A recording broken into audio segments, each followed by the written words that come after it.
Okay. Hi, I am pleased to say that I went down to a Perennial Plant Association meeting with another of our members in, I guess, 2018. And Paul Westervelt was one of the speakers, and he was an absolute bull of fire. And I said, I've got to get him up here. And I said, oh, please, please, please, can't you come up? And he said, 4 hours and a baby? I don't think so.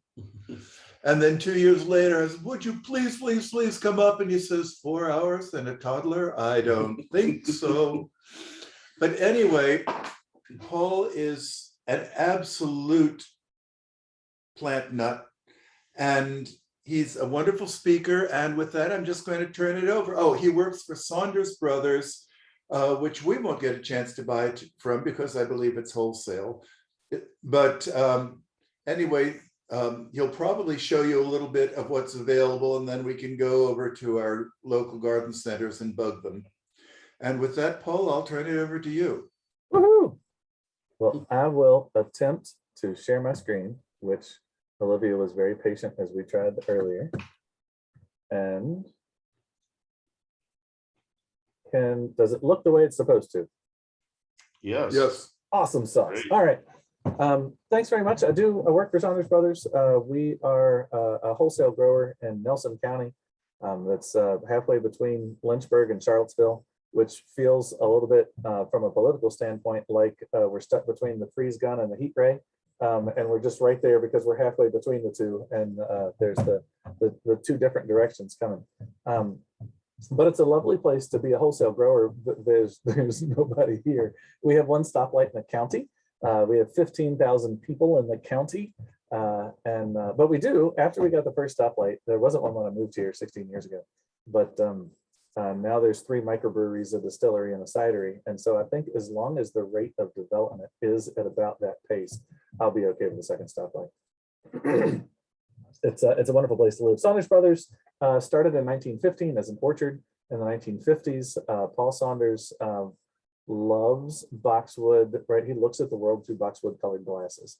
And he started the National Boxwood Trials. We sent plants all over the place. We are known best for boxwood, but we also grow annuals and perennials and trees. The picture on the left is our front landscape at the office. I do, in fact, have perennials around the outside of all that, but somehow I never planted them in the little middle space here. I only think of that when I look at this picture. I should have put epimedium or something in that space. But while we're best known for boxwood, we do grow lots of things, and we do ship to places in your area. I think Homestead, Merrifield, AP East and West, American Plant, all the Meadows Farms, right? I feel like there's Meadows Farms on every corner, like a 7-Eleven, all the way up into Burtonsville. But Greenworks is another one out on 50 in the Chantilly area. Lots of places to find the plants. So the point of this presentation, I gave it earlier this year, and Jim said, can you do that one? And I said, absolutely. Love to. Thank you for not giving up on me again. The idea was plant geeks are weird because even after working with plants all day, we go home and work with plants all night because right, there is sometimes a little bit of cobbler's shoes going on, but it's also right, plant geeks, just the passion for plants. I don't know if mathematicians are this way, but yeah, plant geeks get home and they do plants too. So the point was to show what we do at work and what our home landscape is like.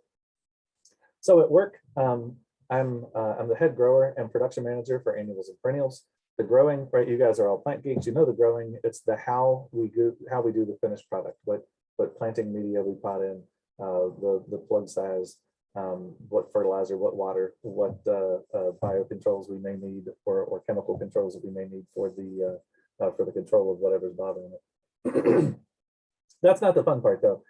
It's not the fun. Growing is not the fun part for me, because if I've done my job exactly right, I get the plant bigger and bigger and bigger, and then right about the time it should be peaking, we ship it. and I never see it again. And it doesn't offer the satisfaction that gardening does, where I get to see the thing throughout all the seasons. But I'm also the production manager. And as a production manager, that's a really fun job for me, because I'm choosing what we grow, in what number, at what price, for what window. That's the candy store job, because I get to select from all of the things that are available anywhere in the industry, and which ones we're going to offer. It is a little bit challenging at times, because there is a natural disconnect between production and sales. As production, I want to sell out of everything. I am evaluated partly on sell-through. If I've got 99.9% sell-through, that is a win. But sales never wants to sell out of anything. They want, when you guys want to plant, our salespeople want to make that available at your independent garden center. And so there's a natural disconnect between production and sales, and my wife is our sales manager, which makes for some lively discussions at home, as you might imagine. But it's also resulted in a much better communication between production and sales at the nursery. To talk about some of the plants that I like, this is Helleborus Frostkiss Glenda's Gloss. It is in the same series as Anna's Red that was bred by Rodney Davey.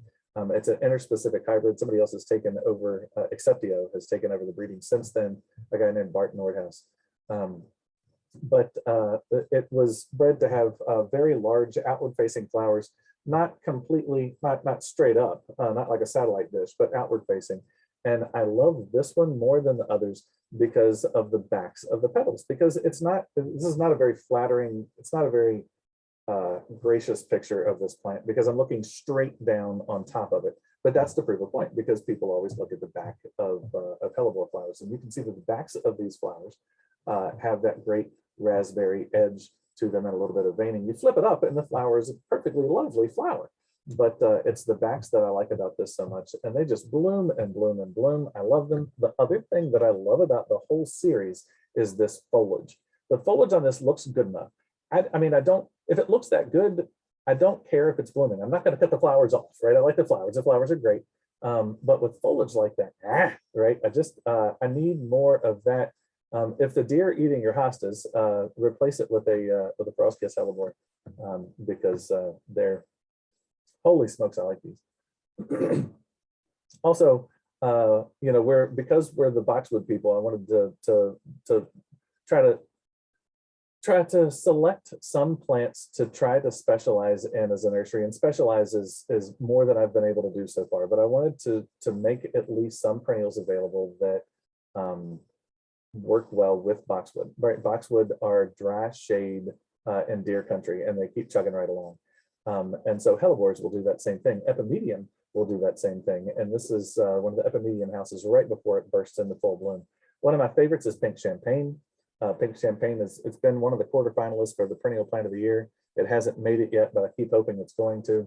It's bred by Daryl Probst. It's not a little tiny epimedium. This is a great tall thing. It's not as big as some, right? Some can get up to 3 feet tall. Plant-A-Lights has a better selection than anybody except for maybe Garden Visions, if Karen is still selling epimedium. She lists hundreds. Karen now owns and runs the business that she and Daryl used to run together. But everybody can buy from Plant-A-Lights as long as you have a substantial patron with you.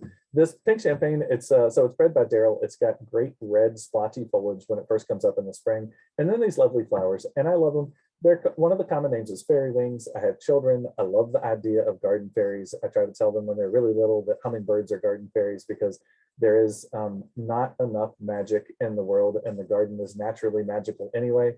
And so I love the name fairy wings. But epimedium is another common name, and I'm not even making this up, is horny goatweed, because it is apparently a goat aphrodisiac. And that little factoid makes me feel pretty good about my career choices, because while I'm trying to determine which plant is the best, somebody else is trying to determine goat aphrodisiacs. And I feel good about my career path here. One of the things as R&D manager that I get to do, and I think this slide's a little out of order, and I apologize for that. I'll get back to some other cool plants in a second. As R&D manager, we get to see the good, the bad, and the ugly of plants.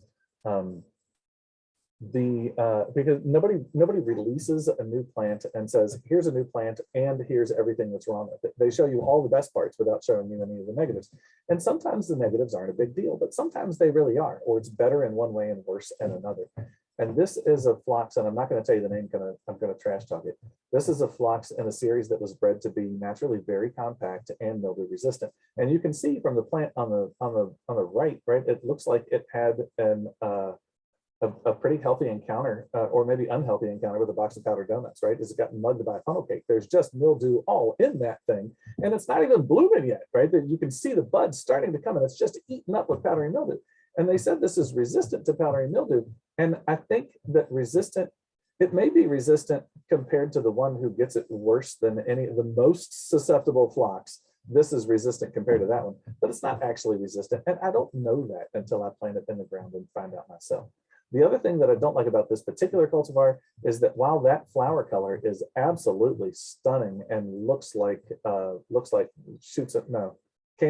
looks like everything I know is kid related. I'm sorry for that. If you don't watch kids movies, there's going to be references to kid movies and whatever.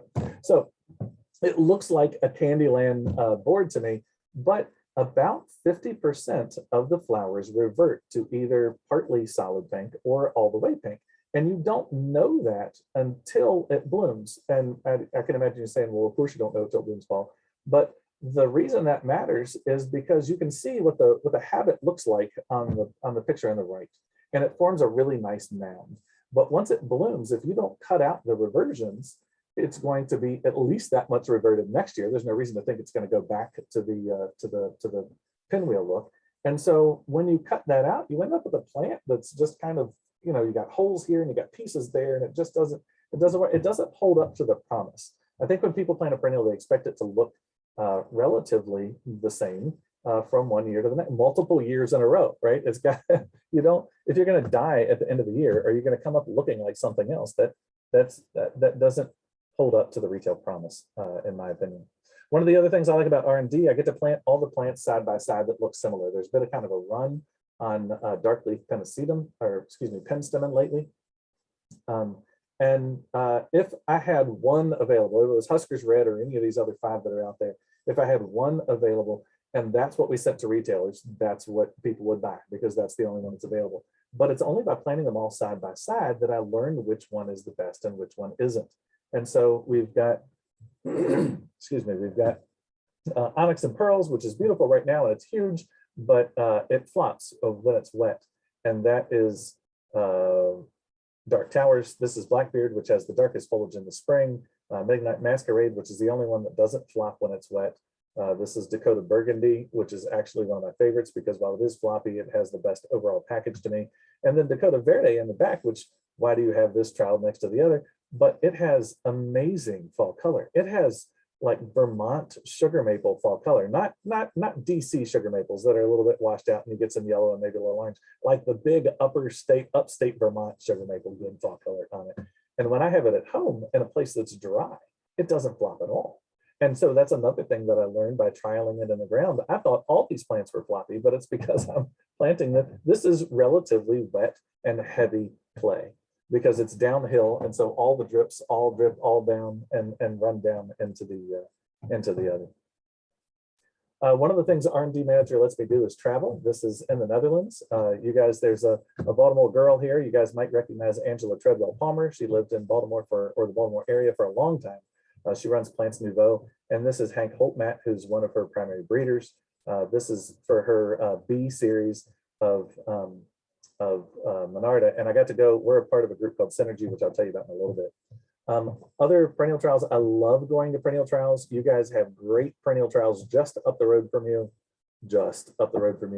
From Harrisburg, Pennsylvania over to Philly, you've got 3 or 4 or 5 really nice trials up there with the Landisville trials at Penn State for annuals. Then you've got Eris Greenleaf, Emerald Coast Growers, North Creek Growers, Mount Cuba, just ding, ding, ding, ding, ding, all the way down that line. It's a great place to look at particularly perennials and then Landisville. This is Chicago Botanic Garden and Richard Hawkey's trials.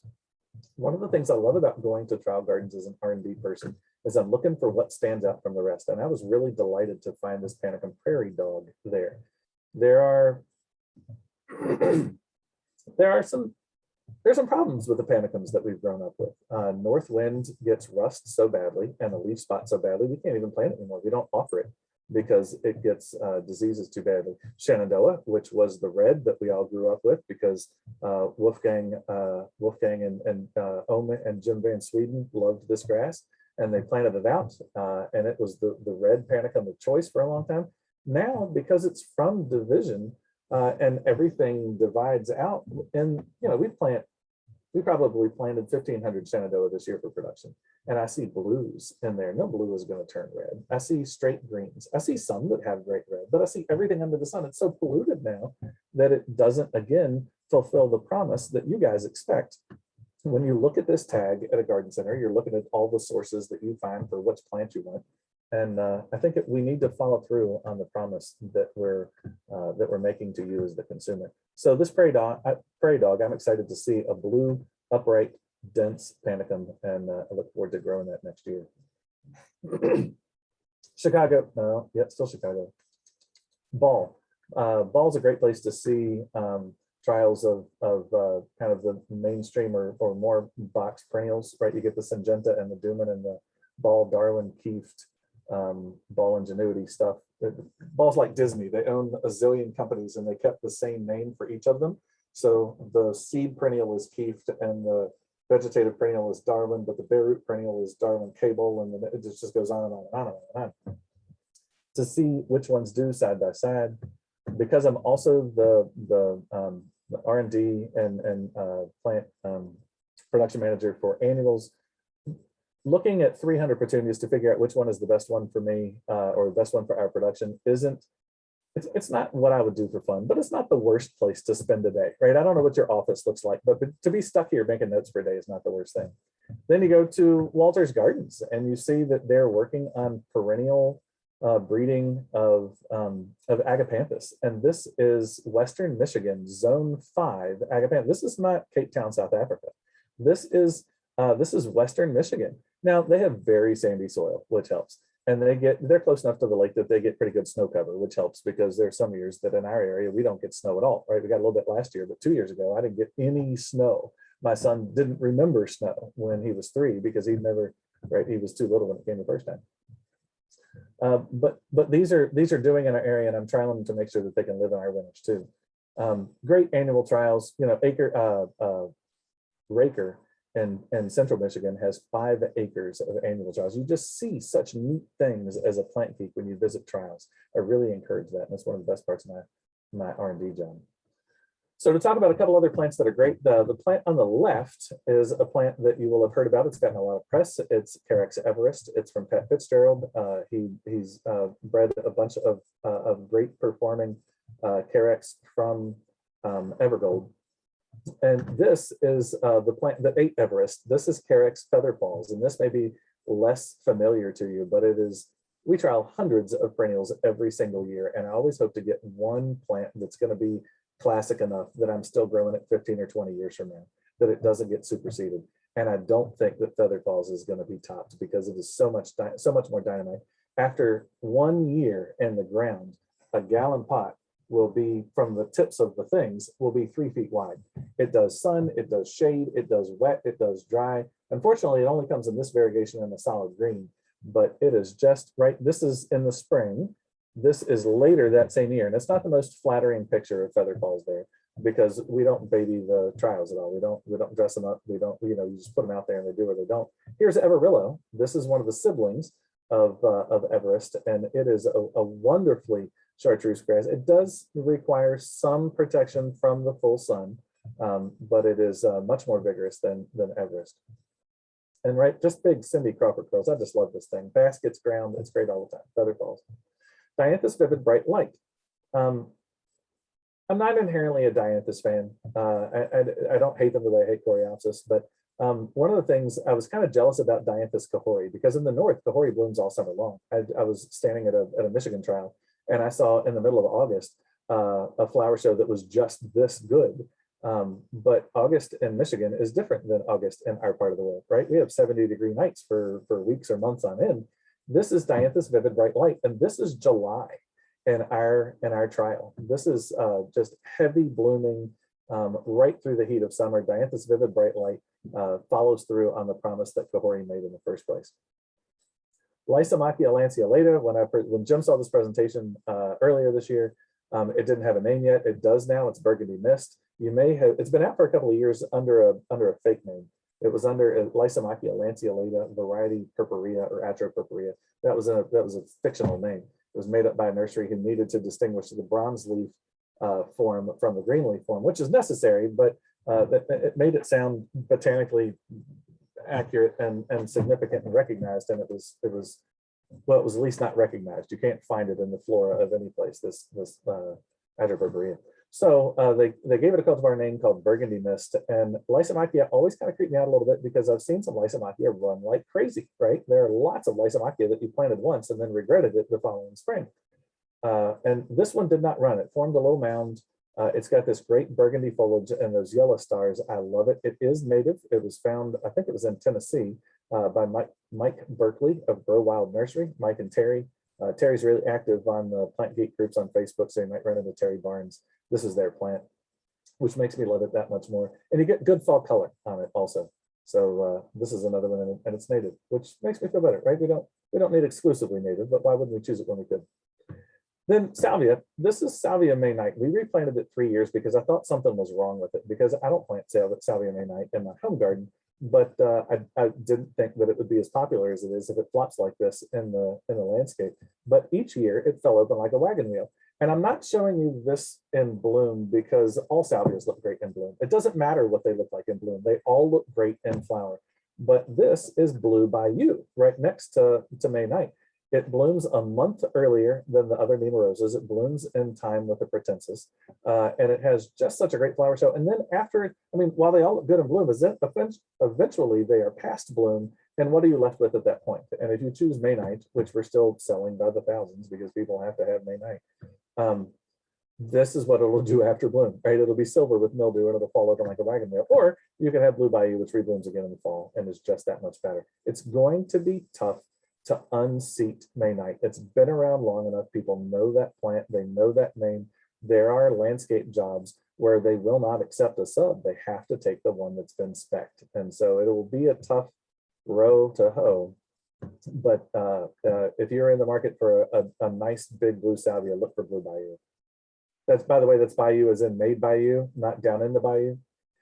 Here's my happy place. This is about a quarter of our in-ground trial. It's a private trial, so we get codes before they're released, which for the plant geek in me just makes my mouth water, right? I always love when that stuff comes in.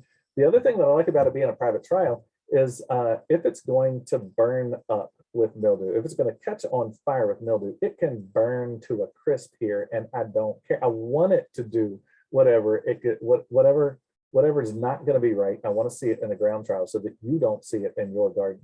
And here, there's a couple of plants over here. This is from a well-recognized national brand.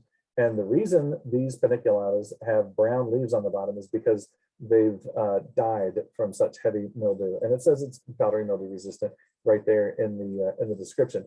Now, right in the foreground, you'll see that some have really beautiful green leaves. This is an interspecific hybrid. And so they've bred it with something that doesn't get mildew. And it blooms a little bit earlier than the phlox, right? This one's not blooming yet. Paniculatas, true paniculatas aren't blooming yet. This one blooms a little earlier. It's fashionably early crystal. And we're starting to see, I know at least 3 different breeders who are working with interspecific crosses in an effort to bring the same full range of colors that we get from paniculata onto these plants. So one of the other great things about trials, we are collaborating with the industry. Let me say it differently. The industry used to know its plants better than it does now. Now the industry is largely a plant factory. It used to be that growers would take, they would manage their own stock. They would take their own cuttings. They would divide their own plants, right? They knew what these plants were because they lived with them. But now it is not that way. Now there are specialty plug growers. And so you buy in unrooted cuttings from Central America that are grown in a perfect environment instead of having to mess with your own stock, or you buy in plugs from someplace else. And so now it's largely a factory. There are growers who plant, finish, ship hundreds of thousands, millions of plants that they have never seen in the ground. And I don't know that that sets us up to succeed. You guys, with your reputation as the schmancy garden club in the greater DC area, or at least that's how I understand it, and I mean schmancy in the best way. This is right. You guys know, right, and you're willing to try a plant anyway because you know that plants die. You're all plant people, and you've planted zillions of plants, and you know that plants sometimes just die. But average consumers, I don't think they know this. I think that when a plant dies, they think it's them. So we're trying to only put the best plants out onto the market, and we're doing that with the help of 4 other growers in the Northeast: one in Ohio, one in New Jersey, one in Connecticut, and one in Toronto. And we all trial the same plants at the same time and share that data on shared trial tracker software, which allows us to know essentially 5 years of trial data at the same time. Clearly, Toronto is colder than we are. I may be hotter at night than they are, or one of them is wetter than we are, or whatever the thing is. Somebody's got a terrible pest pressure for Cercospora over there, but it's not a problem here. It is, but as example. So we get all of that information, and the very best plants, through a process too long for me to tell you about in a presentation like this, are awarded this logo in the bottom right. It's called Handpicked for You. And there are participating garden centers. There are 299 participating garden centers, which just makes me itch a little bit. So if you want to be the 300, please sign up, because just 299, it just feels like you haven't finished shaving a haircut, right? Shaving a haircut, doesn't it just kill you?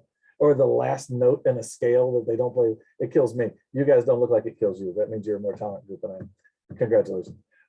But you'll see it at American Plant East and West. You'll see it at Merrifield. You'll see it at Homestead. You'll see it at Meadows Farms.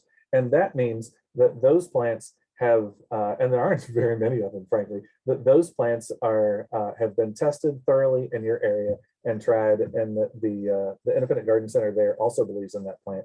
And so there are many great plants that don't have that trust mark. It's not a brand. You're not going to see a pot with Handpicked for You on it, but it is a little stamp on the tag, so you can look out for that if you're pissed off about failing with another paniculata.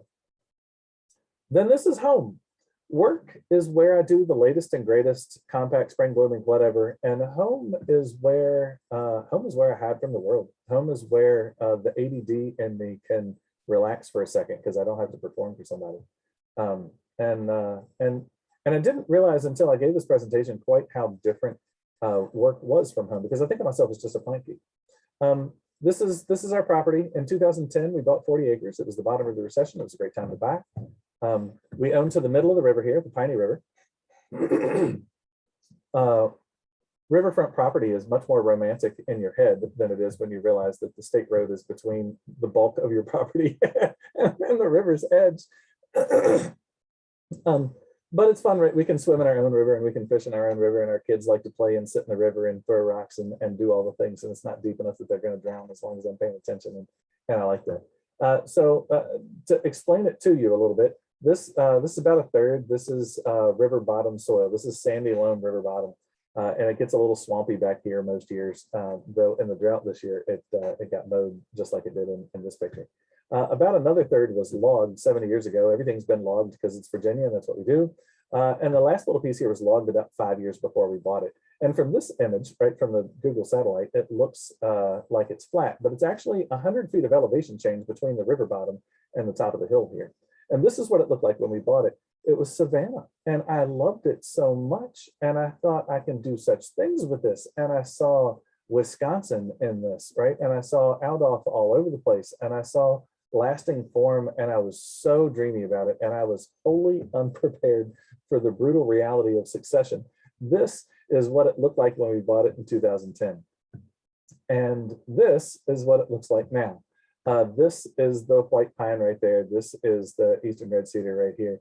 There are loblolly pines in here that are 30 feet tall that you cannot find even when you zoom in on this picture. There's a loblolly plantation right here, so it makes sense. I know where they're coming from, but I didn't remember them being there. And I went back and zoomed into the picture, and they're so small that you can't see them. And in 10 years, they're not even 10 years, in 8 years, they're 30 feet tall.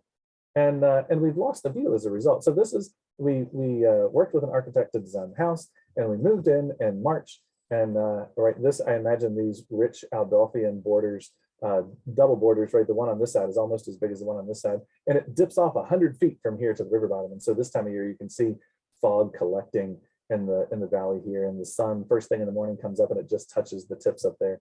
And I had so many ideas. This is an infinity path, and we call it an infinity path because it drops off the edge like an infinity pool. So when you're standing at the house, you see then all the way across the river bottom to the property on the far side.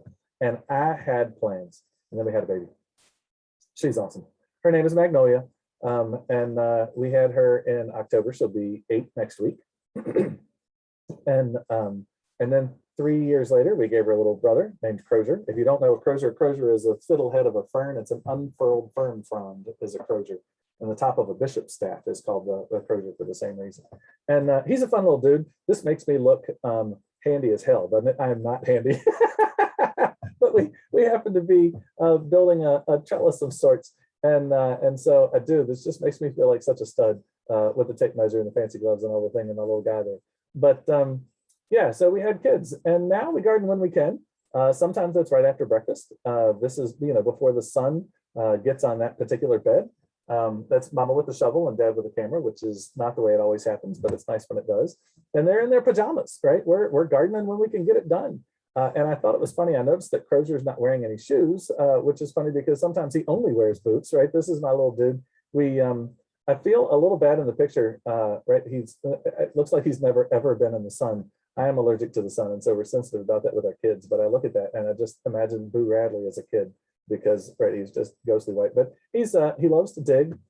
You will not see vegetable gardens. That was one of the next things that we put in when we right after we built the house. But you will not see pictures of my vegetable gardens because it turns out they are not pretty enough to take a picture of. I never take a picture of the garden. The only time we take a picture of it is right before we plant in the spring, right after we've scraped it clean of all the weeds that have built up. But what we did do right after we moved in, we planted tropicals because while I'm a perennial guy, I really like, let's hear it for tropicals for their quick show in the season, right? This is Cassia alata. I planted that in the spring as a 4.5-inch pot. And this is probably, I'm guessing July or August by the picture, right before frost. Cassia alata is 8 to 10 feet tall, and it's got a tall yellow flower on it. There's another one called popcorn, which you're much more likely to find in the trade, Cassia didymatria, or senna. I don't remember if it's Cassia moving to senna or senna moving to Cassia, but anyway, that one smells a little bit like popcorn, so you see that one more. But this one is so much bigger, and the leaves don't move like Mimosa pudica when you touch them, but they do close up every night and then open every day. And this is just right. It's the kind of things that I want to show my kids all the fun stuff. And then we plant Stachytarphaeda or porterweed for the hummingbirds and the butterflies because they eat it up. You see in Costa Rica, you see just hedges of Stachytarphaeda. They use it like even more than we use butterfly bush, and the hummers are just all over the place. Some years, it's different every year. Some years it's a little more wild. It's a little less structured. This salvia rockin' blue suede shoes from Proven Winners turned out to have enough Garanetica in it that it's been hardy for us the last 2 years. It's much too big as a perennial for me. We cut it back over and over this year, and it still blooms at about 6 feet tall in the fall. And so we're going to rip it out next year, and I'll just plant it from the 4.5-inch again. Just trying different things out there. Again, hummingbirds and butterflies because the porch is right there, and we like to watch the day wake up with the kids under a blanket and a cup of coffee, and watch everything happen. The only other time I found in 8 years of gardening, the only other time I found I took a picture was after this long and arduous fight with a drip hose. That is 2 pieces of drip hose, one that ends here and one that's there. I don't know why I thought that I should have such long runs with the drip hose, but I was very proud of it, and so I took a picture. And this just proves that we do have a vegetable garden, but it doesn't ever look that good. The kids love the garden though. They love to dig in it, and that's part of why we have a garden at home, right? What is our home garden? It's a place for our kids to explore and come into contact with the natural world. I'm glad that we don't just have to plug in all the time, right? There are some kids that say they want to play. The best place to play is inside because that's where the outlets are. My kids, right? Electronic addiction is a real thing, but I'm happy to be able to shut that off and shove them outside like my mom did me, and here they love to dig for worms. Right, Maggie she doesn't put the worm on the hook yet, but she will dig the worm and touch the fish and do all the things, and Crozier too, right? We dig. We did plant a little bit in the early. We planted in the driveway garden. We have a kind of a tear-shaped circular driveway, teardrop shape instead of a circle. But it works. It helps. One of my friends is a landscape architect for Arlington County, and she designs parking lots. And boy, do they have a lot of parking lots in Arlington. So she made sure that even the big trucks can turn around in my parking lot, which is a help because still sometimes they drive over my plants, which drives me absolutely batshit crazy. Stay out of the plants. How do you not? Maybe you guys don't have delivery drivers driving your plants, but I do. Ooh, I feel your pain if you do too. We tried to plant these a little bit in the Dolphian style, just in the new perennial movement style, just trying to mix things together, and it's coming together okay. And it's we do have layers of bulbs, and then we have different layers of plants, summer blooming, and then fall color on some stuff too. And it's funny that at work, I'm trialing the latest and greatest echinacea. I see echinacea before anybody else ever has. I'm going to assume you're singing opera, not yawning. Right. It's I want to imagine you as a bass or a baritone. Anyway, this is what I'm just miserably ADD, and I can see the pictures. There's just no telling where my head's going to go. But at work, I'm seeing the latest echinacea, and at home, I plant Echinacea pallida, which is a couple of thousand years old, and the great spangled fritillaries love it. And when I come home, because this is in the center of the driveway's teardrop circle thing, when I come through, the vehicle disturbs the butterflies, and they all come up. And I don't know if it's an eddy from the vehicle or if it's something else, but they all come up and they kind of they spin in kind of like a helix all the way up into the Disney-esque fashion up into the air. And it's a wonderful. If we didn't have gardens, we wouldn't see these things, right? We have to garden to see these things. And this is, it's also the thing that I see right before I go to work every day. There's worse ways to go to work. It's Crozier is very proud to be playing hide and seek, hiding in a baptisia, and not standing in the bed. He didn't break any of the rules there. We start to get a little fall color, and the poppy pods stay out all winter long. They're from a potter friend who's now passed. And I do really like I keep talking about the Aldolfian style. If you don't know, that's Pete Aldolf.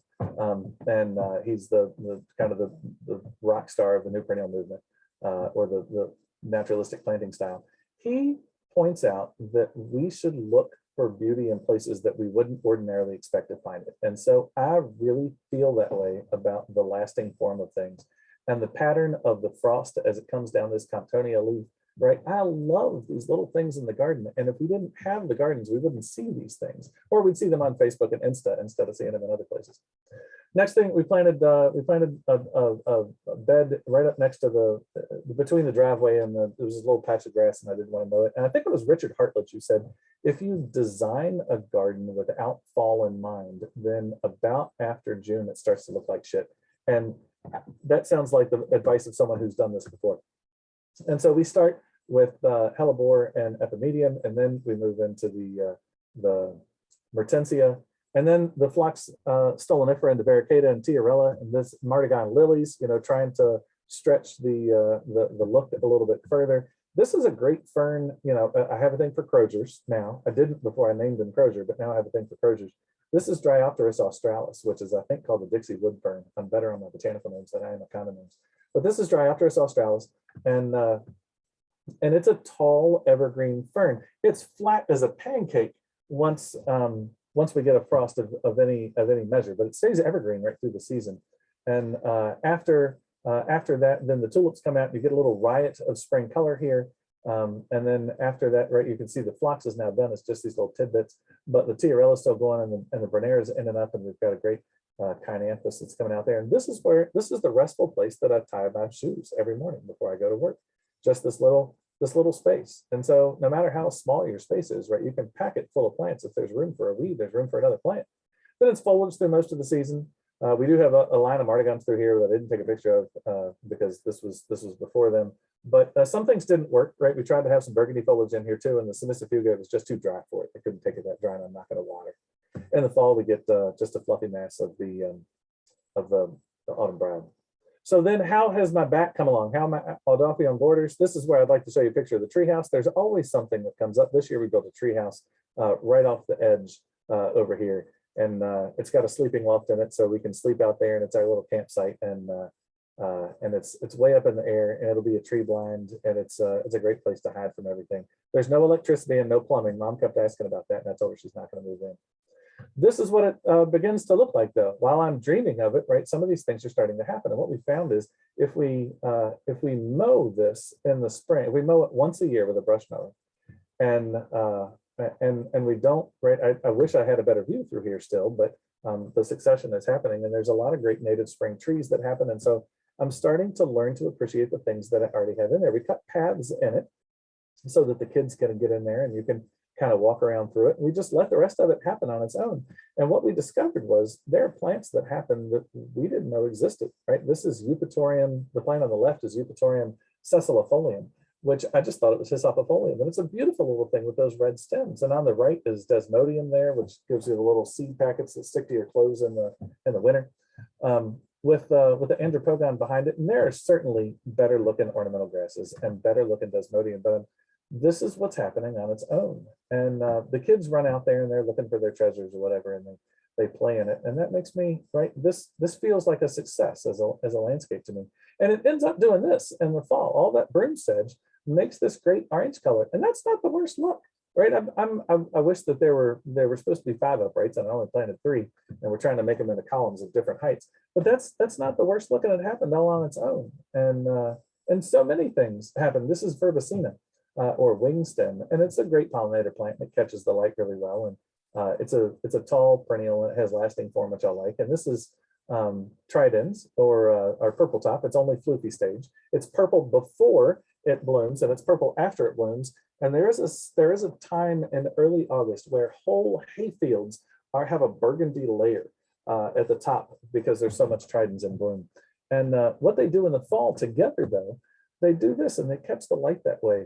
And I need this. And I didn't realize how much I needed the escape of my home garden until until the pandemic shut everything down, right? And I get to hide in this place. And I feel for our friends who, excuse me, live in 1-bedroom apartments in New York City and couldn't go anywhere. No wonder they try to move out of the city. But to have this place as a hideaway for the pandemic was a treat. And other things are happening. I don't know what this is. I'm gonna call it Helioplesis. I have a friend who told me that any Helianthus looking thing that you don't know what it is, you just call it Helioplesis. And then there's Solidago behind it, and there's wingstem behind that. And this looks planted. And I want to give thanks for just having. I want to appreciate what's here rather than assume that as the plant guru on the property that I know what's best and I know what's going to work there. Our friend, I think you guys know Janet Draper from the Smithsonian. She's a friend. She came out to visit, and she stood on the deck and she said, "Is none of this planted?" Because there's just, there's flowers all over the place. And I took it as a compliment because she's a very nice person, and she could have meant it derogatorily. And I've never asked her to clarify. But now it's I hope to plant it eventually. And then this is what happens later. This is a particularly soggy picture because it was an icy day. But this sort of contrasting form and texture, this is what I aspire to in the garden anyway. This is what's happening on its own. And I don't want to be so presumptuous that I mow over this. So we start exploring more and more, right? We've got kids and we're not going to be able to do everything all at once. So we got walking around. This is Dianthus virginicus, and we find that we've got about 200 yards of native Dianthus all down the north side of the ridge. And they only bloomed for about 3 weeks, about Mother's Day. So I didn't know that it was there until I happened to walk out. I'm an ID guy. I should have known that it was there. But we started to find this, and we found other stuff. I didn't plant any of these things. This is our driveway. This is the part of talk where I want to encourage you to give yourself some grace in your existing landscape and appreciate it for what it is, rather than beating yourself up for not having more, bigger, better, faster, whatever. Because that's how we are, right? We can see things in our mind's eye of how we want it to look, and we can get so impatient about doing that thing that we can forget. I've heard you can never play golf on your own course because you only see all the weeds.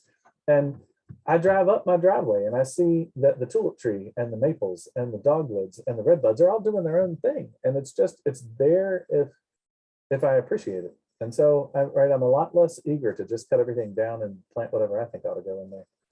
Down at the river bottom, we have deciduous azaleas native.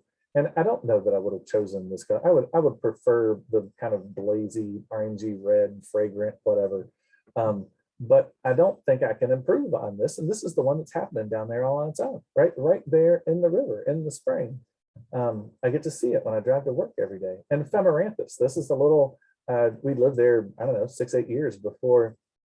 Well, this is the 8th year, so it wasn't 8 years, but probably 6 years before. This is a native succulent perennial that is used in roof gardens by Ed Snodgrass like crazy, and others. And it's naturally occurring right off the end of our driveway. This is Madalea. It used to be Gonalobus, I think. This is a vining version of in the Asclepias family. And I didn't notice it in bloom the first time because it's just on a ragged fence row, and I wasn't paying attention to the plants that are on the ragged fence row until I saw an Asclepias seed pod, which everyone will recognize because nothing looks like an Asclepias seed pod, on a vine on the fence. And so I looked the next year, and this is not the worst flower I've ever seen, right? This is the thing that I would totally buy from Far Reaches Farm, Kelly and Sue, and ship this from Washington all the way across to Virginia and plant it. But here it is happening all on its own if I'll just look. Hearts of Buston. I didn't know we had Euonymus americanus out there. There it is, just right on the fence row, just hanging out. You just have to be looking. And we have a spring on the back side of the property, and the kids like to play there, and I've got to make sure they don't die. So I keep an eye on them, but I also keep an eye on the plants because it's just only so riveting to watch your kids play in the spring and do things that you know they're going to get hurt doing.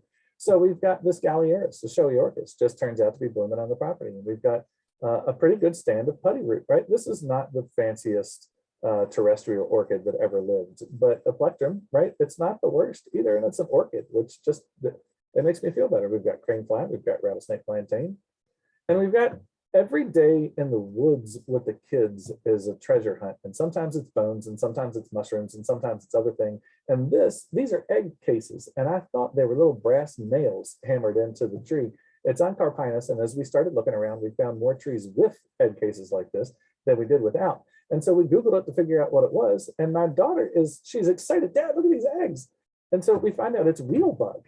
And I mean, I knew wheel bugs were predatory insects, but then I saw that they ate Japanese beetles. And sir, you are welcome to stay. Eat as many Japanese beetles as you want. And so, right, we find these treasures. We found an owl pellet. We haven't dissected it yet. It's still sitting on the front porch. That's a vertebrae, right? That's not small vertebra. What's a single vertebra of a vertebra?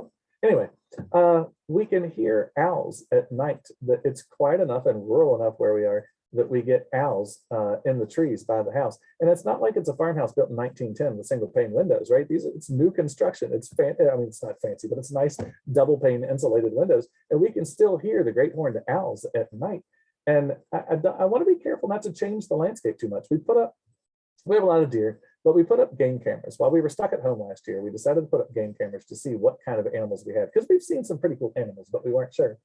And these animals, of course, all live in the place where we live, right there. So there's deer and there's fox, and these are just screenshots from a game camera, so they're not great. But a coyote, and red-shouldered hawk, and red-tailed hawk, and great horned owl, barred owl. Possums didn't know that we were recording. This is possum love, right? The possums were out. We've got a little raccoon. You're gonna have to trust me, but this is a bobcat, right? It was a long way away, but we've seen bobcats in the daytime too. We have bobcats, we have dragons, we have black bears, a tubby old black bear. Now, I can see that if it got into my trash more often, I would be upset by this, but finding that I live in the same 40 acres as bobcats and black bears and coyotes and these things, I find that fascinating and awesome. And I want to make sure that what I do doesn't displace these things, right? They let me build a house there without breaking into the house all the time, though we did see their handprints and nose prints on the back window. The only animal of any size that we haven't seen yet is a beaver. And we think it's a beaver. It could be the dragon, right? He was teething for a long time. But the beaver is the only one that we haven't seen yet. And that's just exciting. This is the only picture that I have that can show you the peace of the place and the quiet of the place. And snow has a dampening effect on sound, so it's quiet all the time. But you can go out of here during the daytime, and as long as there's not a plane flying over, there are long stretches of time where you can't hear another living person. You can't hear sound created by not a car driving by, not a lawnmower, not a leaf blower, God's sake. right? That you can't hear anybody. And at night, there's one light just off the screen over to the left, and there's one over here, and those are the only two lights in the distance. And yeah, it is restful in a way that that I need, and I don't always know that I need. So right here's my crozier with croziers, and I guess the point of all this is to take stock of what you have and to offer yourself some grace, because there's always going to be weeds. There's weeds all over the place, but there's also lots of beauty that if you're not outside in it, you're not going to see. If you've got a kid, if you got a neighbor kid, if you got a grandkid, you got any kid, get them out there and in it too, because the kids are disconnected from the stuff. They don't know about the plants. We were all shoved outside and had to make forts in the trees on the empty lot. And the new kids are not like that, right? They get TV on demand from Netflix. Even we have Netflix in the middle of nowhere, Virginia. And they get, they're not stuck. If they're home sick for the day, they're not watching The Love Boat and The Price is Right like we did, because we only got one channel on black and white TV this big, which was my reality too. Right, they get Bluey on demand. And just to stop and look, there is no reward for rushing past the things. Work is still going to be there when you get there. Everything else is still going to be there. If you stop and you appreciate the wild space that we create as gardeners, that's the win. So I'm happy to take any questions. I have had my presentation style compared to being in the shower with the pressure turned up too high. So you're pinned against the back wall until somebody turns the shower off for you.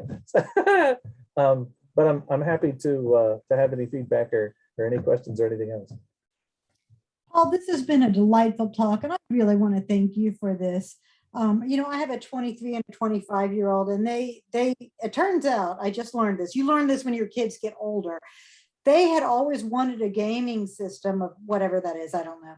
And they always knew I would say no, so they never asked. Well, I might have said yes, but they never asked.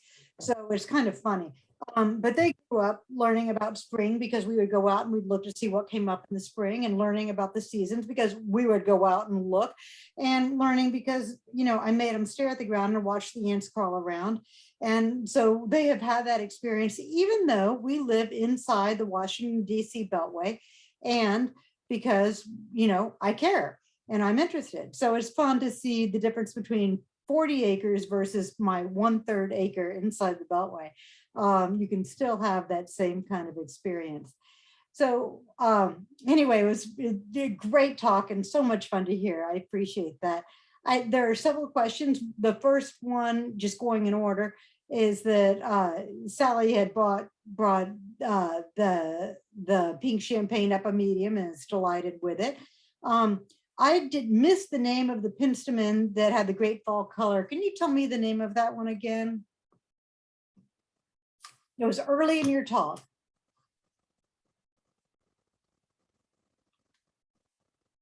And Paul, you're muted, so we can't hear you. Thank you very much. Sorry for that. I was trying to not cough into the microphone.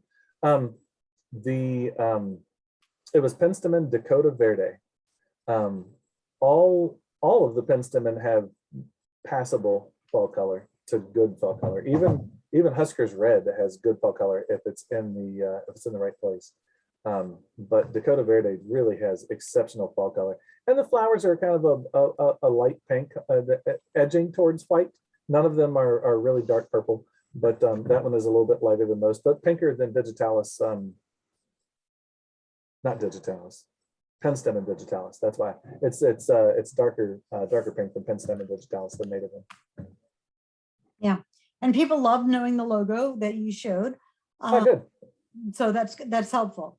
And there were several questions from Brian. In your trials, do you take any note or place value in plants which produce pollen and are beneficial to pollinators? And if so, what species of insect are noted to be around different cultivars? I would absolutely love to take that data. I would love to take that data.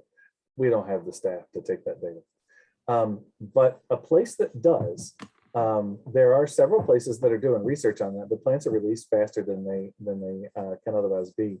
The Mount Cuba trials, they do a good job sharing their information. They only trial native species, but they're relatively, I think, graceful in their, or generous in their, if they're trying phlox, they're going to try a lot of phlox. It doesn't just have to be a straight paniculatus. And they have a really great relationship with University of Delaware, where Doug Talany is based. And most of you know Doug Talany. He's a passionate advocate for natives because of the food that they provide to native bugs, which support the whole ecosystem. And there are a lot of UDEL grad students that will work in Mount Cuba, counting the pollinators that visit. So from that, of the pollen load versus the other, I don't know you. That is well beyond my expertise. So I would love to get that data. And I tell breeders to use that as a breeding criterion. If it is going to be more beneficial to pollinators, whether it's pollen or nectar or whatever, why are we not including that? If you've got X number of things, Lord knows there's enough leucanthemum on the market. Let's select some that turn out to be good for something. Who else was I going to tell you? Oh, but from Matt Cuba's research, we know that Phloxagena, we think it's a paniculata. It might not be. Now there's some question because it's the only one that doesn't get powdery mildew, not once in 4 years. Phloxagena is the favorite of tiger swallowtails over any other phlox paniculata that they had in the trial by a factor of 10 to 1. And they at first thought it produced more nectar, and they did the research to find out that that's not in fact the case. And so they are now surmising that it has to do with the smaller floret size. Most phlox paniculata, including the candy stripy one that I showed, have much bigger, I don't know how to show you the thing, bigger florets, right, as big as quarters. But Gina has much smaller ones. And so that is something that makes people, some people go, well, I don't want that, it's not as showy. But it is significantly more popular with specifically tiger swallowtails. That is really good information. Thank you for sharing that. And in Delaware, there is a Dolph garden in Sussex County, Delaware. Yeah. County. In Dagsboro. Yeah, the Delaware Botanical Garden, and this would be a great time to see it. I've seen it a couple of times in different seasons, and they have many wonderful things besides the peat part that's been designed to get old off. So I helped plant that part. I told Barbara Katz, who lives in your part of the world, I said, Barbara, I don't care what I've got to do to plant this thing, but if you don't let me come plant for free, I'm going to drag Austin Eyeshide into the trees, and I'm going to steal his uniform like I'm Scooby-Doo or something, and I'm going to come out and I'm going to plant anyway. So you have, and she did, she let me in. And I got to stay in the same house. And then the day that Pete came in, he stayed in the house and I left that same day. So we crossed paths. But otherwise, the maestro, there he is, alive and in Delaware. Wonderful. So Chris Herbstrad is asking, what is the name of the non-flopping Penstemon and the one that is green leaved and has good fall color? And I think you said the one with good fall color and green leaved is Dakota Verde. And what was the one non-flopping one? The non-flopping, I'd have to go back and check. It's the one in the front. It is, well, let's scroll back. It's from Walters. It is either Midnight Masquerade or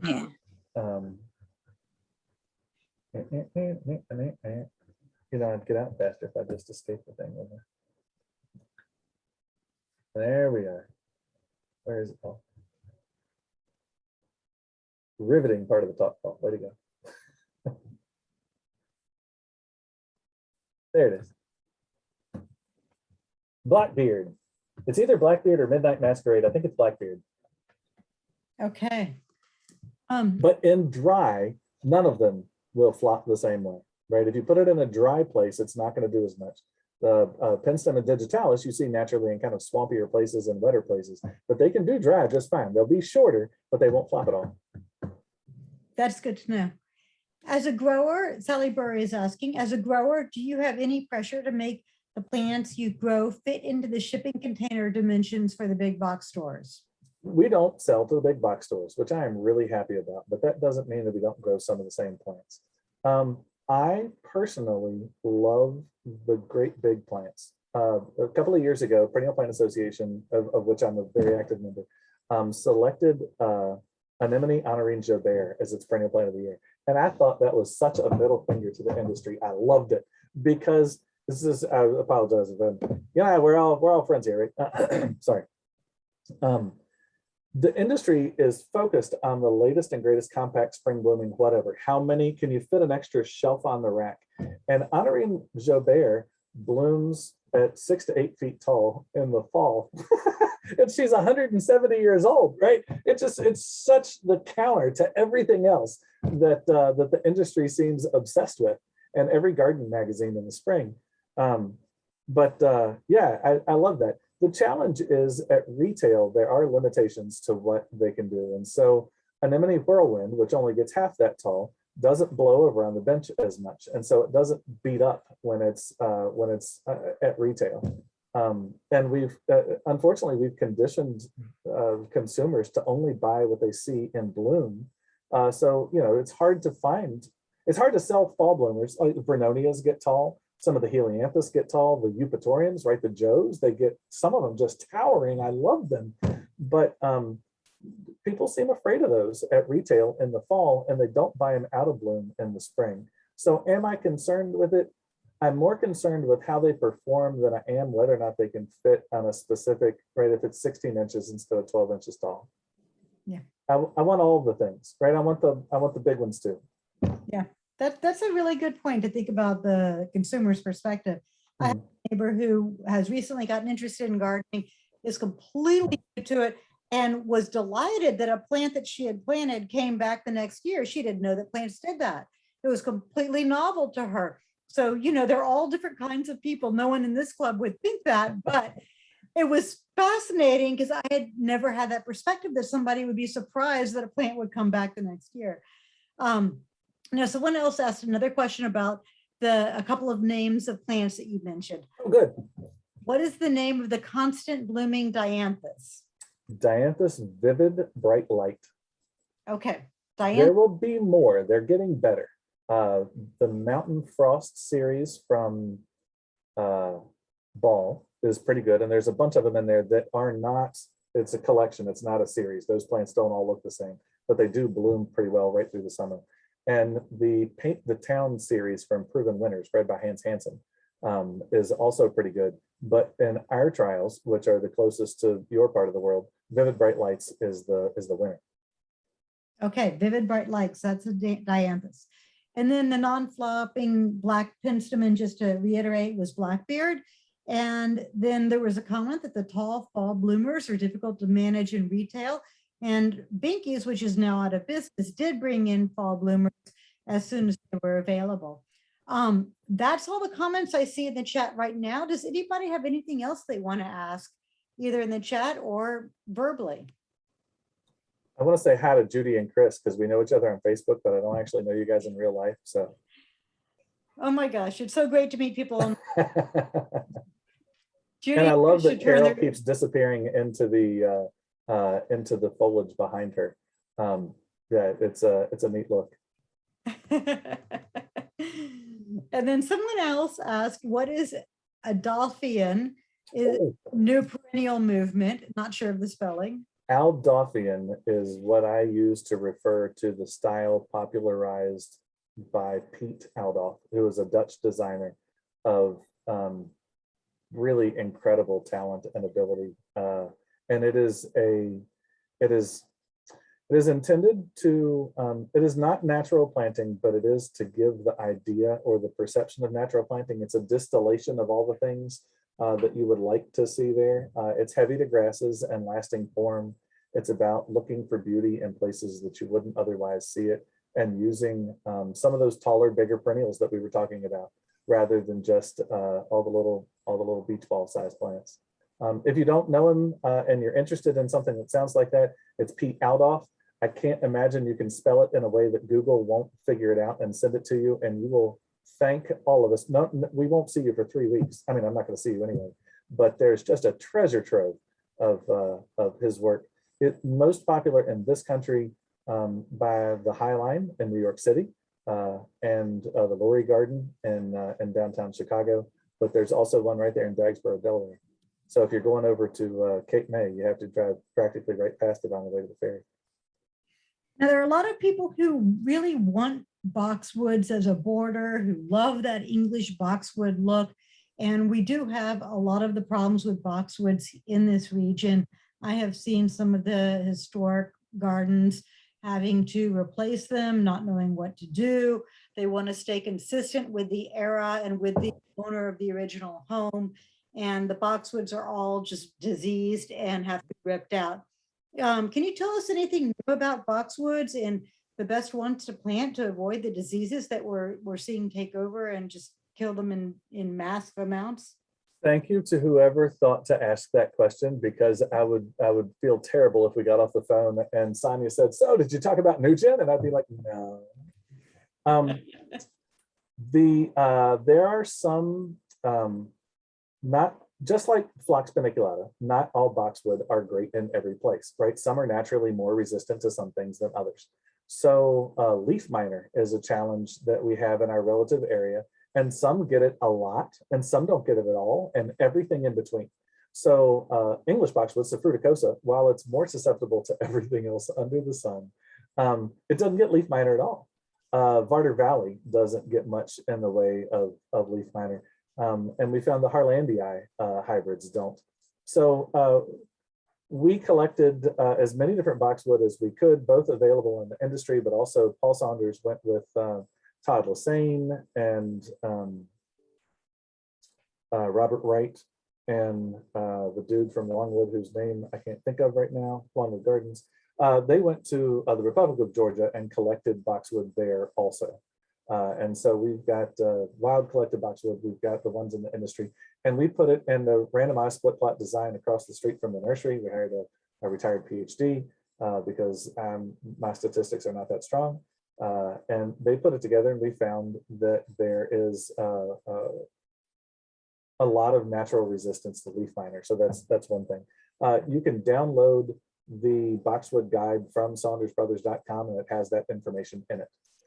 But you're probably not asking about leaf miner. You're probably asking about boxwood blight, or you're asking about volutella. Boxwood blight was found in this country in 2012. It had been in Europe for about 20 years before that. As soon as it was found in this country, we sent 3 people over to Europe to figure out how they were living with it. And it turns out that they really only plant American and English, which they, of course, don't call it that. They call it sempervirens and Fruticosa. But those are 2 of the most susceptible of all the boxwood. And so because they don't have the varietal selection that we have, they suffered in a way that we didn't, because English boxwood looked great there, right? And so they just planted giant gardens of them, parterres, the whole thing. And then when conditions are right, the disease really took them out.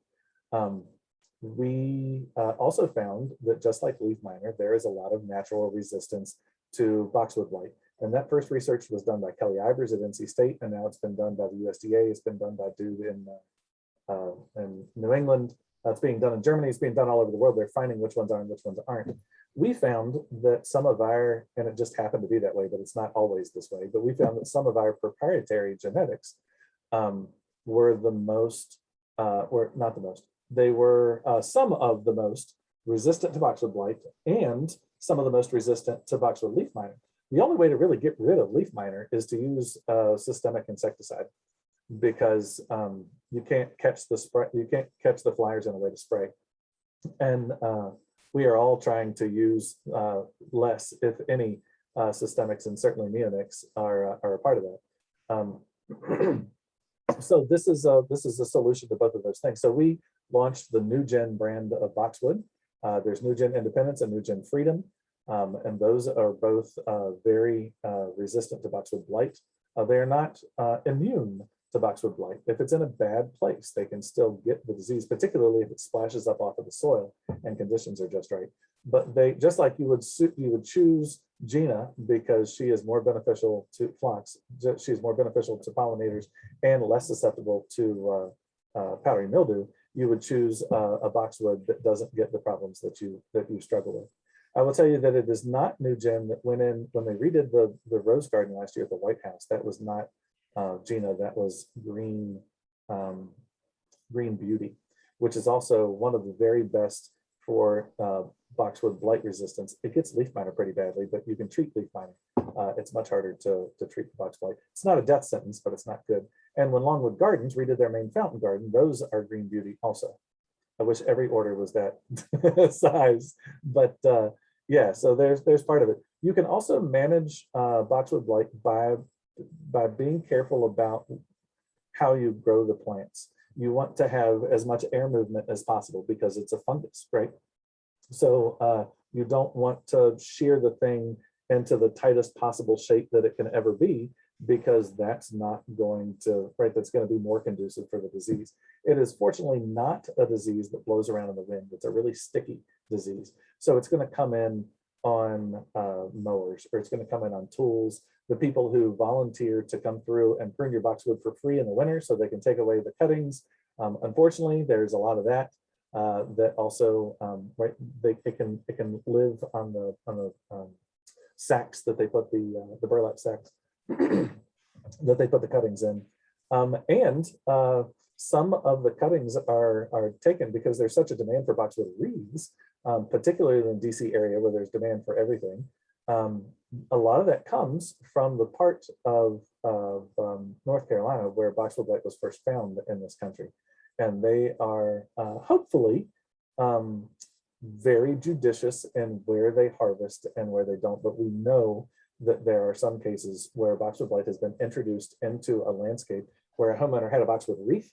They took it off, they put it out by the road where the trash was going to come by and pick it up. There was a Sophruticosa right there, and it spread onto the plant, onto the Sophruticosa. And then from there, because they didn't realize that they had it, onto all their huge old, I mean, English boxwood is a really slow growing plant. And this place had plants that were taller than their head, and they just defoliated from the bottom down because it just stayed too wet.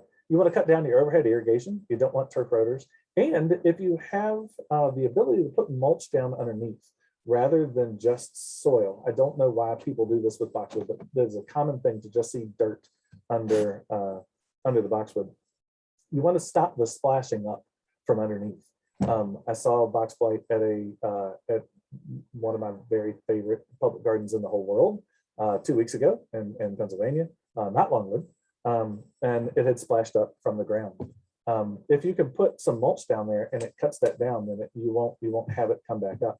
In the site where it was actually first found in the US, the first grower that had it, we work with them now to test varieties for boxwood blight resistance. And I saw a place where he had blight up in his nursery up by the house, and it came all the way down the hill and underneath and into the river bottom there. And he had these giant, really dark green, lustrous Americans. He called them Black Americans, which is, he needs to come up with a better name for those. But they were such beautiful plants, and they had blight on the bottom. He cut the bottom foot to 18 inches off of it. He mulched it.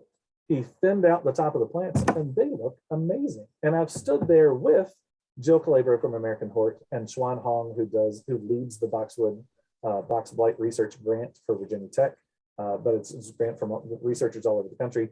And Nina, whose last name I won't remember, from the USDA, and Marjorie Daughtry from Cornell. They're all standing there with me looking at these plants because we brought them all in to talk about things.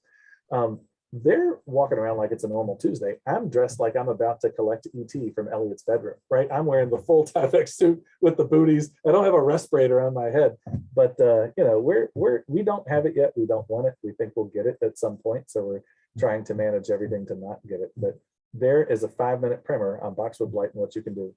That's Select really better helpful. varieties. So you said that a lot of people in this region are using, did you say green velvet or was it green beauty? I lost track. Green beauty, not green velvet. Green beauty. But then you also said that the new generation ones are independence and freedom, and that are more resistant, and yet people aren't using those. They're using green beauty instead. That's a good question. Why you would use green beauty instead of independence and freedom? Green beauty is well, let me get to that question in a second, but first say not green velvet. Green velvet is very susceptible, and it gets leaf miner like a house fire. So does Justin Browers, which is one of my favorites, and which was one of my favorites and was one of our best sellers, but it also gets both of them badly. Green beauty is free and available to open propagate to everybody out in the industry, and so it is available from all sorts of places. The new gen are only available through the licensed grower network, which is a relatively small and new thing, and the demand far outpaces the supply.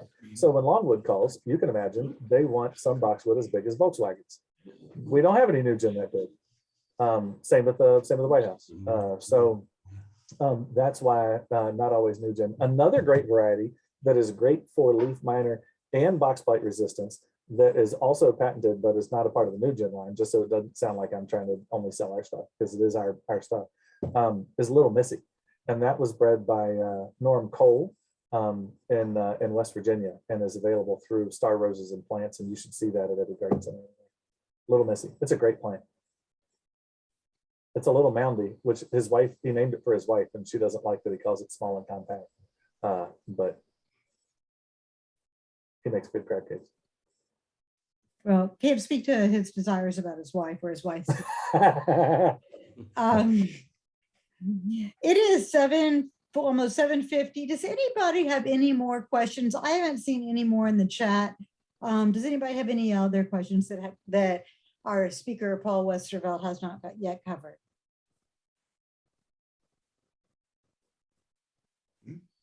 About dinosaurs or plants or other wildlife? Any great echinacea that don't die. Yeah, I was surprised to see, and thank you for your kind words, Sally. I was surprised to see that so many don't, that haven't been dying, because we have relatively heavy clay. I think overwhelmingly the Sombrero series from Ball Darwin has performed very well year over year in our trial. I think that the Kismet, at least Kismet Orange and Kismet Raspberry have been very good year over year. Hot Papaya is a variety that's a double red, and it can lean a little bit late in the season, but that's an older variety, but it has been, it's had great longevity. One of the things that I would recommend is cutting off the seed heads when they get late in the season. If you want to keep, if it's important to you to keep that specific cultivar, they come up readily from seed, and then they can be everything under the sun. And there's a utility patent on the Sombrero series from Ball, so that if anything was bred with that, you can't release it because they'll come after you. But yeah, I would say start with the Sombrero series, Kismet, and I would look at not getting bone dry in the winter. Our Coreopsis do better when it's dry in the winter, and our Echinacea do better when it's a wet winter. And don't plant them too deep. But it's still a short-lived perennial, right? The Pallida that I have at my house are reseeding around, but it is not something that is intended to live in one space forever, like a Silphium or a Baptisia, which will always be in that spot until the end of days. But so it is unfortunately a little bit of a misconception that all perennials live great long lives. There are lots of short-lived perennials that reseed around a bit.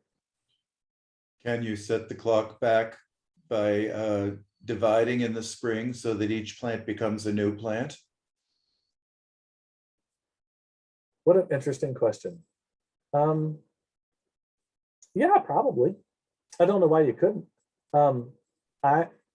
You are obviously a significantly better gardener than I am, because I don't have time or the energy for that. Right, but I also have, you know, a million perennials that are just right up the hill, so I'll just get some new thing and take it back home again. Yeah, I think you could. I think you could. I don't know why you couldn't.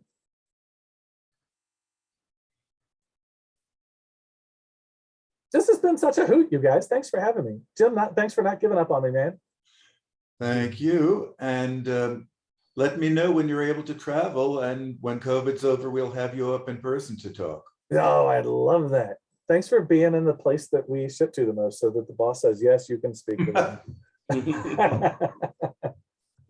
Thanks for having me. Good night, you guys. Night, night. Thank you so much.